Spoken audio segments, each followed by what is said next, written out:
Hello, everybody. Welcome to today's reading through the Bible in 365. Today we are going to be focusing on Jeremiah chapter 51 and 52 and Hebrews chapter 9. So we're going to go ahead and get started in Jeremiah with chapter 51. This is what the Lord says. See, I will stir up the spirit of a destroyer against Babylon and the people of Leb-Kamai. I will send foreigners to Babylon to winnow her and to devastate her land. They will oppose her on every side in the day of her disaster. Let not the archer string his bow, nor let him put on his armor. Do not spare her young men. Completely destroy her army. They will fall down, slain in Babylon, fatally wounded in her streets. For Israel and Judah have not been forsaken by their God, the Lord Almighty, though their land is full of guilt before the Holy One of Israel. Flee from Babylon, run for your lives. Do not be destroyed because of her sins. It is time for the Lord's vengeance. He will repay her for what she deserves. Babylon was a gold cup in the Lord's hand. She made the whole earth drunk. The nations drank her wine, therefore they have now gone mad. Babylon will suddenly fall and be broken. Wail over her. Get balm for her pain. Perhaps she can be healed. We would have healed Babylon, but she cannot be healed. Let us leave her and each go to our own land, for her judgment reaches to the skies. It rises as high as the heavens. The Lord has vindicated us. Come, let us tell in Zion what the Lord our God has done. Sharpen the arrows, take up the shields. The Lord has stirred up the kings of the Medes, because his purpose is to destroy Babylon. The Lord will take vengeance for his temple. Lift up a banner against the walls of Babylon. Reinforce the guard station, the watchmen. Prepare an ambush. The Lord will carry out his purpose, his decree against the people of Babylon. You who live by many waters and are rich in treasures, your end has come. The time for you to be destroyed. The Lord Almighty has sworn by himself. I will surely fill you with troops, as with a swarm of locusts, and they will shout in triumph over you. He made the earth by his power. He founded the world by his wisdom and stretched out the heavens by his understanding. When he thunders, the waters in the heavens roar. He makes clouds rise from the ends of the earth. He sends lightning with the rain and brings out the wind from his storehouses. Everyone is senseless and without knowledge. Every goldsmith is shamed by his idols. The images he makes are a fraud. They have no breath in them. They are worthless, the objects of mockery. When their judgment comes, they will perish. He who is the portion of Jacob is not like these, for he is the maker of all things, including the people of his inheritance. The Lord Almighty is his name. You are my war club, my weapon for battle. With you I share nations. With you I destroy kingdoms. With you I shatter horse and rider. With you I shatter chariot and driver. With you I shatter man and woman. With you I shatter old man and youth. With you I shatter young man and young woman. With you I shatter shepherd and flock. With you I shatter farmer and oxen, and with you I shatter governors and officials. Before your eyes I will repay Babylon and all who live in Babylonia for all the wrong they have done in Zion, declares the Lord. I am against you, you destroying the mountain, you who destroy the whole earth, declares the Lord.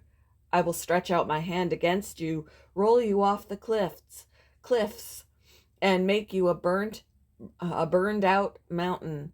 No rock will be taken from you for a cornerstone, nor any stone for a foundation, for you will be desolate forever.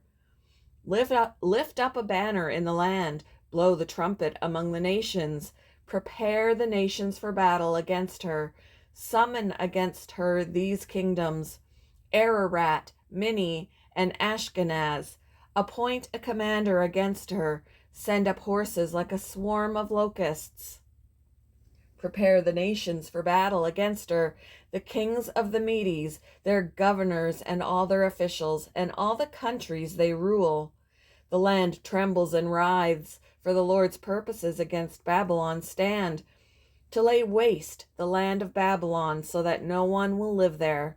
Babylon's warriors have stopped fighting. They remain in their strongholds. Their strength is exhausted. They have become weaklings. Her dwellings are set on fire. The bars of her gates are broken. One courier follows another, and messenger follows messenger, to announce to the king of Babylon that his entire city is captured. The river crossings seized, the marshes set on fire, and the soldiers terrified. This is what the Lord Almighty, the God of Israel, says.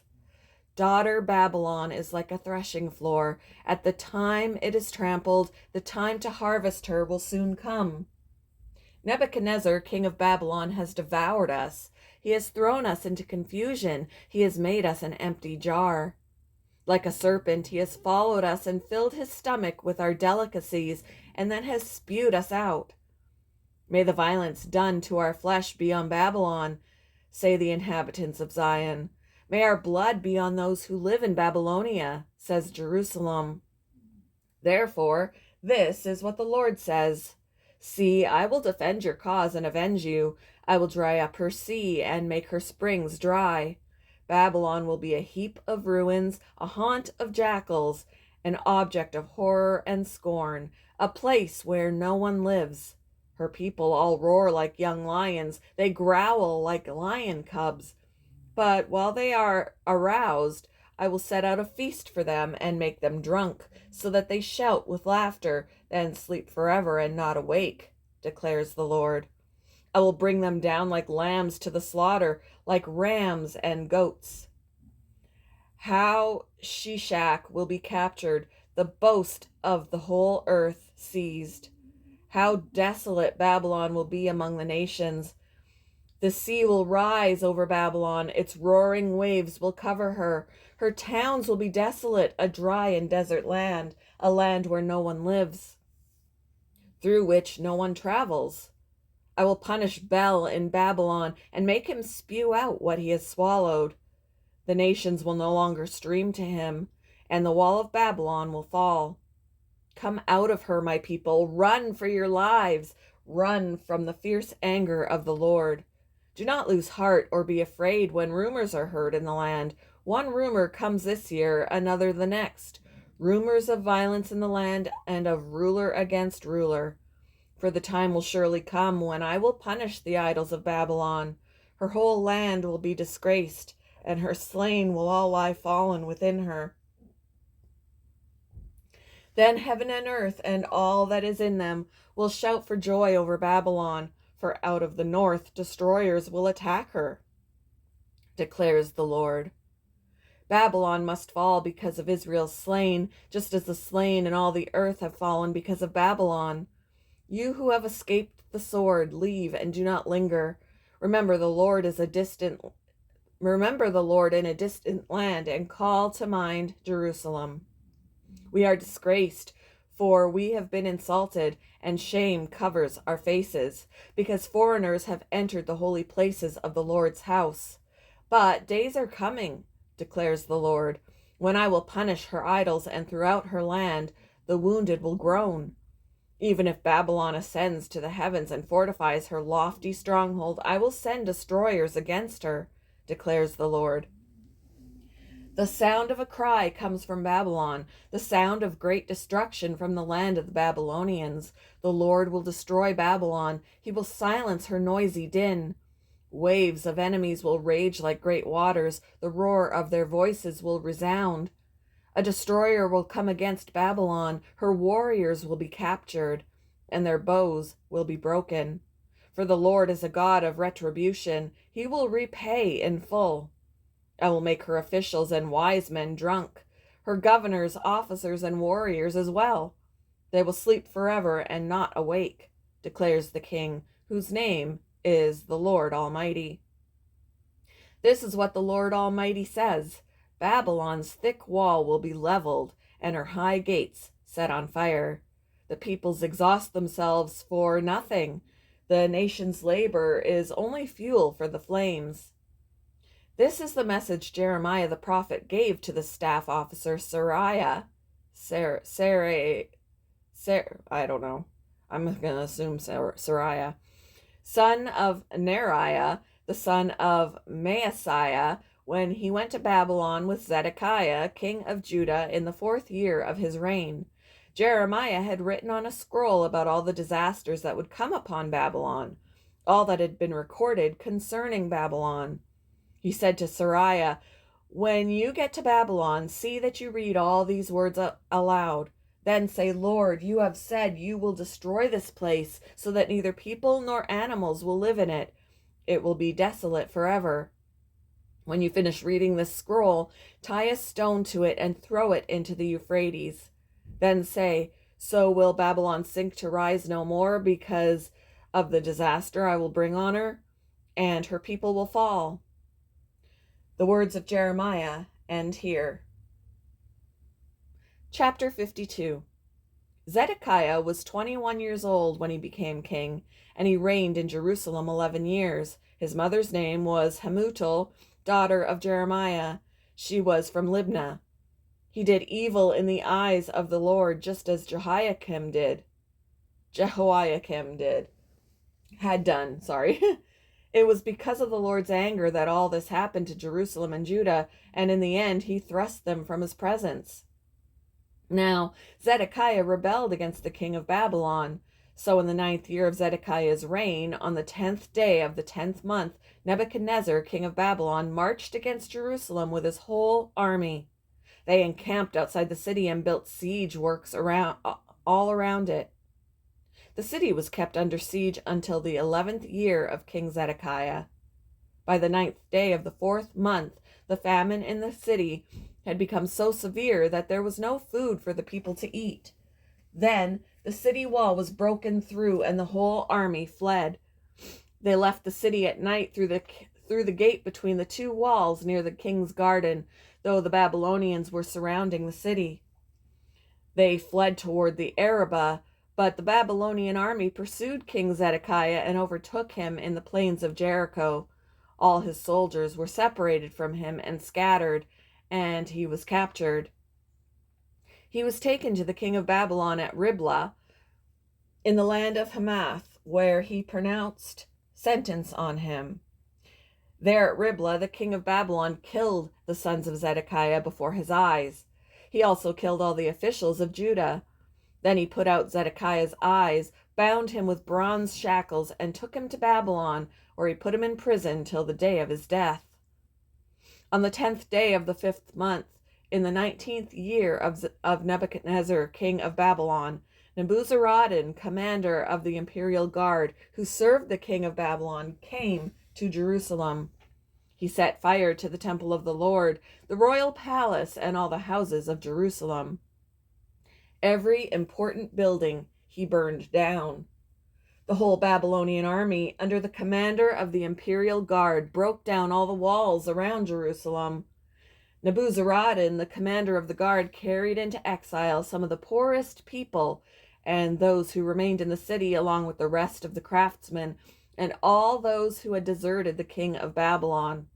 But Nebuzaradan left behind the rest of the poorest people of the land to work the vineyards and fields.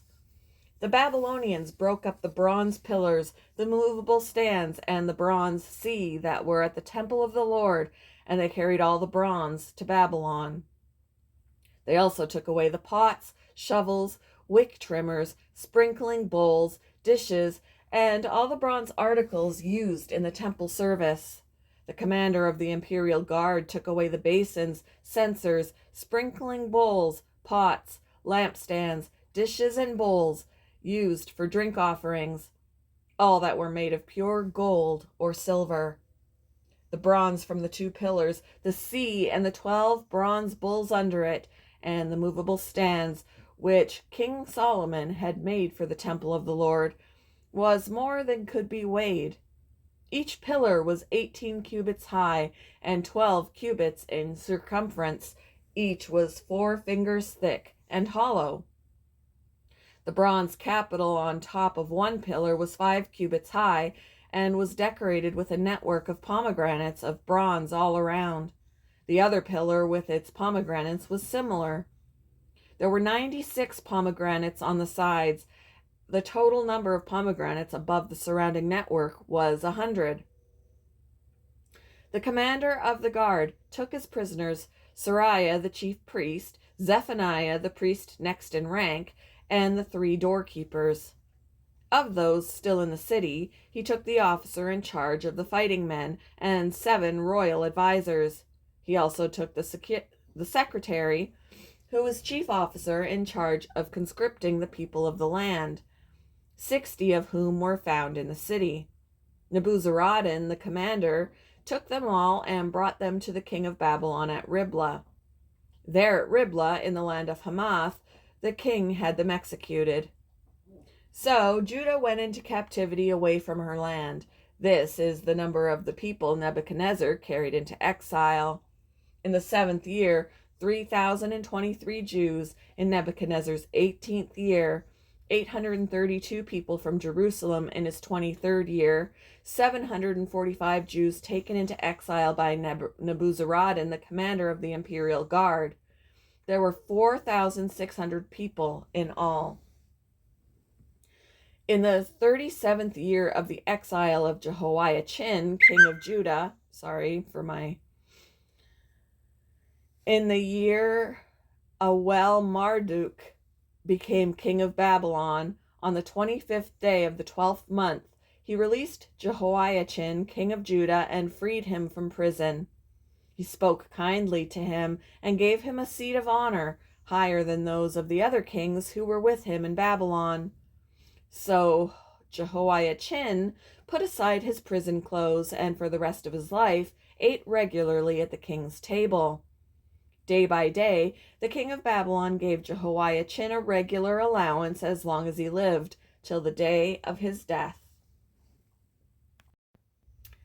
Hebrews chapter 9. Now that the first covenant had regulations for worship and also an earthly sanctuary, I kind of read that with the wrong inflection. Now the first covenant had regulations for worship and also an earthly sanctuary. A tabernacle was set up. In its first room were the lampstand and the table with its consecrated bread. This was called the holy place. Behind the second curtain was a room called the most holy place, which had the golden altar of incense and the gold-covered ark of the covenant.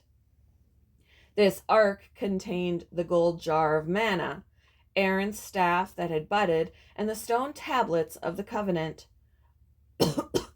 Above the ark were the cherubim of the glory, overshadowing the atonement cover. But we cannot discuss these things in detail now. When everything had been arranged like this, the priests entered regularly into the outer room to carry on their ministry. But only the high priest entered the inner room, and that only once a year, and never without blood, which he offered for himself and for the sins of the people, for the sins the people had committed in ignorance. The Holy Spirit was showing by this that the way into the most holy place had not yet been disclosed as long as the first tabernacle was still functioning. This is an illustration for the present time, indicating that the gifts and sacrifices being offered were not able to clear the conscience of the worshiper. They are only a matter of food and drink and various ceremonial washings, external regulations applying until the time of the new order. But when Christ came as high priest of the good things that are now already here, he went through the greater and more perfect tabernacle that is not made with human hands. That is to say, is not a part of this creation. He did not enter by means of the blood of goats and calves, but he entered the most holy place once for all by his own blood, thus obtaining eternal redemption. The blood of goats and bulls and the ashes of a heifer sprinkled on those who are ceremonially unclean sanctify them so that they are outwardly clean. How much more then will the blood of Christ, who through the eternal Spirit offered himself unblemished to God, cleanse our consciences from acts that lead to death, so that we may serve the living God? For this reason, Christ is the mediator of a new covenant, that those who are called may receive the promised eternal inheritance, now that he has died as a ransom to set them free from the sins committed under the first covenant. In the case of a will, it is necessary to prove the death of the one who made it, because a will is in force only when somebody has died. It never takes effect while the one who made it is living. This is why even the first covenant was not put into effect without blood. When Moses had proclaimed every command of the law to all the people, he took the blood of calves, together with water, scarlet wool, and branches of hyssop, and sprinkled the scroll and all the people. He said, "This is the blood of the covenant which God has commanded you to keep." In the same way, he sprinkled with the blood both the tabernacle and everything used in its ceremonies. In fact, the law requires that nearly everything be cleansed with blood, and without the shedding of blood there is no forgiveness. It was necessary then for the copies of the heavenly things to be purified with these sacrifices, but the heavenly things themselves were better sacrifices than these. For Christ did not enter a sanctuary made with human hands that was only a copy of the true one. He entered heaven itself, now to appear for us in God's presence. Nor did he enter heaven to offer himself again and again, the way the high priest enters the most holy place every year with blood that is not his own. Otherwise, Christ would have had to suffer many times since the creation of the world. But he has appeared once for all at the culmination of the ages to do away with sin by the sacrifice of himself.